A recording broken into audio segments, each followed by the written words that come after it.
Bonsoir, je m'appelle Liane, j'ai 17 ans, et la question que j'ai choisie c'est: existe-t-il un désenchantement quant à la démocratie? Si oui, comment y remédier? Mesdames, Messieurs, vous êtes-vous déjà sentis désenchantés, déçus, désillusionnés, dégoûtés ou même désabusés? Vous savez, ce sentiment désagréable, insupportable, dont on cherche à se libérer.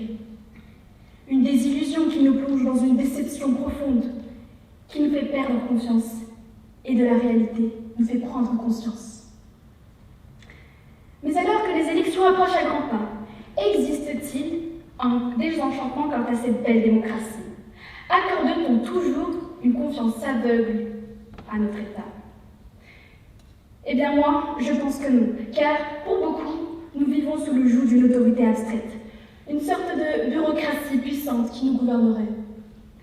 Mais pour nous conforter dans une illusion du pouvoir au peuple, on pointe les autres pays du doigt, pour montrer qu'il y a pire, comme des pays sous dictature. Qu'autrefois, il existait des empires autoritaires, et que nos ancêtres ont souffert pour s'affranchir de cette misère. Alors, on nous demande de nous taire, et de glorifier ces 10 lettres qui nous promettent un avenir prospère. Ces 10 lettres censées être unies par les liens du peuple. Ces 10 lettres, démocratie. Respectons-nous alors ce précieux héritage qui remonte à bien longtemps. L'idéal de 1830.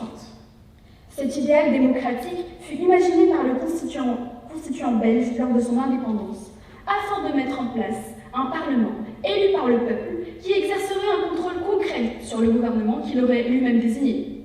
Ce peuple aurait par conséquent un contrôle sur la Chambre des représentants par le biais d'élections, et ce dernier n'aura alors aucune crainte de s'opposer au gouvernement. Et d'après l'article 46 de la Constitution, si on décide de modifier cette dernière, la Chambre est dissoute, et une élection anticipée sera organisée, tout simplement. Or, aujourd'hui, on le sait tous, la dissolution des chambres n'est pas une opération anodine. Et ça, c'est parce que les représentants du peuple tiennent beaucoup plus à leur mandat qu'à l'intérêt du pays. On voit ici très clairement que l'on s'éloigne de l'idéal de 1830. Mais si seulement les dérives de la démocratie s'arrêtaient là. Montesquieu se retournerait dans sa tombe s'il entendait que séparation rimait désormais avec union. S'il entendait que législatif et judiciaire font la paix, ayant pour père l'exécutif. En effet, l'exécutif prend de plus en plus de place, ne serait-ce que pendant l'époque du Covid, où le gouvernement a délibérément pris la place du Parlement et que nos libertés ont été bafouées. Liberté de circuler, liberté de manifester. Et donc, plus de 400 arrestations à Bruxelles lors de la manifestation contre les mesures sanitaires en 2021. Et ça, c'est incompatible avec l'état de droit. Le judiciaire, quant à lui, ne se fait plus respecter lorsqu'il rappelle à l'ordre l'exécutif. On peut le constater par l'arrêt du Conseil d'État sur cette décision qui veut imposer des conditions aux demandeurs d'asile et qui veut laisser les hommes à la rue. Les lois sont ouvertement transgressées par le gouvernement. Et ça, c'est incompatible avec l'état de droit. Mais l'exécutif ne cesse de se faire remarquer lorsqu'on voit de plus en plus ces policiers dépourvus de bravoure, qui enchaînent les bavures, des répressions de manifestants pacifistes, autrement dit, des tentatives d'étouffer la liberté d'expression. Et ça, c'est incompatible avec l'état de droit. Et j'entends au loin, dans nos pays voisins, dire que oui, nous vivons en démocratie. Vous avez évidemment le choix, et nous prenons en compte toutes vos voix. Mais si vous n'êtes pas d'accord avec moi, 49.3. Et ça, c'est incompatible avec l'état de droit. Mais ce n'est pas le seul problème. Le pouvoir au peuple, dit-on. Mais est-ce que le peuple est-il vraiment représenté? En Belgique et dans le monde, les femmes représentent la moitié de la population. Mais au Parlement, elles représentent seulement 42%. 40% aux Pays-Bas, 37% en France, 28% aux États-Unis. Mais ce n'est pas suffisant.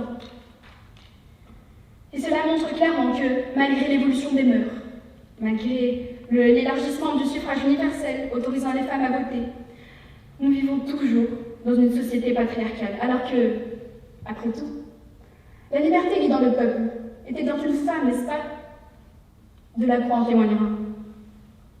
C'est ainsi que l'on peut voir peu de diversité à la tête des États, car ceux qui s'y trouvent, en plus d'être des hommes, ce sont des blancs, des riches, qui ne prennent pas compte des minorités, qui ne se rendent pas compte des mamans seules qui doivent nourrir leurs 5, 6, 7 enfants, des étudiants en situation précaire, en accumulant 3 boulots, des personnes issues d'immigration discriminées, des personnes tombées sous le seuil de pauvreté, des professeurs dépassés, sous-payés, des SDF souffrant de l'hiver, des personnes âgées, isolées. Et en sachant tout ça, on nous demande de voter. Mais il faudrait tout de même s'y trouver. Depuis toujours, en Belgique, on nous dit que l'union fait la force. Mais puisqu'on a dit à Montesquieu que union rimait désormais avec séparation, tout prend son sens dans ce pays divisé en 3. Un pays qui porte 6 parlements et qui a déjà vécu sans gouvernement. Et on qualifie la politique de lasagne institutionnelle. Ça donne envie, mais on n'y comprend plus rien. Ainsi, ce détachement à la politique est étroitement lié à la complexité de cette épaisse lasagne qui, selon moi, personne n'est réellement prêt à digérer. Au final, face aux élections, certains s'abstiennent car ils ne voient plus l'intérêt. S'abstiennent car, quoi qu'on fasse, rien ne change. Mais vous me direz, comment remédier à tout cela? Vous savez, la démocratie est en quelque sorte enseignée dans les établissements scolaires, avec le système d'élection de délégués.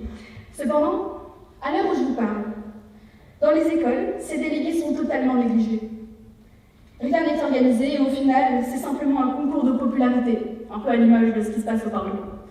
Sortent de ces écoles les adultes de demain, qui méprisent cette démocratie dont ils n'ont vu qu'absurdité.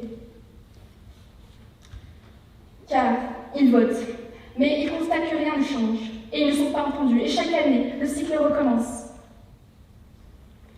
Mais si on leur montre le bon exemple, si on leur montre que les processus démocratiques peuvent aboutir à quelque chose de concret et de solidaire, si on met en place de vrais conseils de délégués, où ces derniers, à qui on aura conféré un mandat, sont considérés à leur juste valeur, sont écoutés et pris en considération, alors non, nous ne trouverons pas la solution à ce désenchantement dans l'insurrection ou une seconde prise de la Bastille.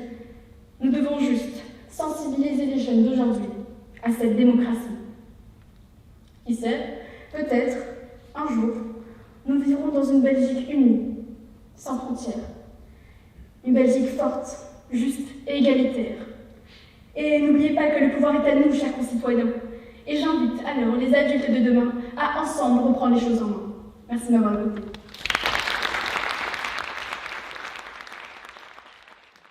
Écoutez, moi je m'y attendais vraiment pas, puisqu'on a assisté à beaucoup de textes tous impressionnants les uns que les autres. Donc je m'attendais pas et c'est vraiment... je suis émue, voilà, je suis super contente.